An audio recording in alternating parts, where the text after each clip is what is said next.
খাওয়াতে পেরে অনেক খুশি এবং আনন্দিত। আলহামদুলিল্লাহ, চাই যে এই উদ্যোগ রাজবাড়ী জেলায় এই প্রথম এরকম উদ্যোগ রাজবাড়ী জেলায় চালু থাকুক এবং এটা প্রত্যেকটা উপজেলায় ছড়িয়ে পড়ুক, এরকম ভালো কাজ। আমি সব থেকে বেশি আনন্দিত যে আমি এই 2 টাকার হোটেলের একজন সামান্যতম সদস্য।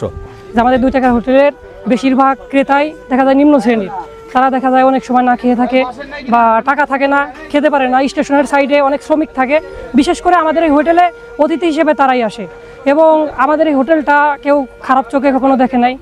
ধরেন আমাদের যারা বড় ভাই আছে বা আত্মীয় স্বজন আছে, বন্ধু বান্ধব আছে, প্রত্যেকেই আমাদেরকে অনেক আন্তরিকতার সাথে কথা বলেছে এবং দেখা যায় যে আপনি কিছুদিন আগে দেখতে পেরেছেন যে আমাদের রাজবাড়ির অনেক সম্মানীয় একজন লোক তিনি এসে আমাদের 2 টাকার হোটেলে খাবার খেয়েছেন।